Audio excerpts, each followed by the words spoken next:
This module will be going over the skeletal system.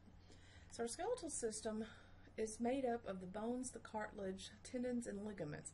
And these things provide the body with structure, allowing us to have shape and form, support, allowing us to kind of move around and do things, and then protection, like in the rib cage where it protects the lungs, some of the great vessels, the heart, things like that.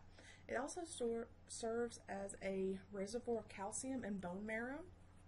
It's also where new blood cells, specifically red blood cells, are created. Their skeletal muscles allow for movement. Skeletal muscles attach to your different bones to allow for movement. And your cartilage is a connective tissue that supports the skeleton. It's found on the surfaces of bones where they come together to form joints. It connects ribs to sternum in the thoracic cavity. It gives us a little bit of structure in the nose and in the ear. A lot of times when people have a broken nose, they've actually broken the cartilage there.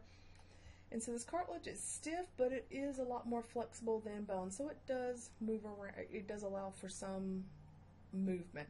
It pads a lot of the joints in the body, like the vertebral disc, kind of gives a cushion there between the bones of the spine. Whenever it is at the bone ends, it's always going to be lubricated by synovial fluid inside that joint. And there's a specific type of cartilage called articular cartilage that gives you that smooth joint movement, so you don't have that grinding sensation when you move those joints. Now your tendons are connective tissue that connect bones to muscle.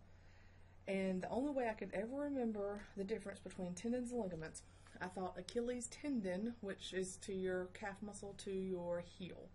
And then of course ligaments are also connective tissue that connect bone to bones, like your ACL or MCL in your knee. And what those do are provide your stability and support to the joint. As an adult, you have a total of 206 bones, and they're all going to be classified as a long, short, or flat. So our short bones are going to be the wrist, the ankle, and typically are roughly cube shaped there. Your flat bones are going to be your sternum, your ribs, your scapula, and your pelvis. And then your long bones are going to be in your extremities, and they have several different parts in them as well.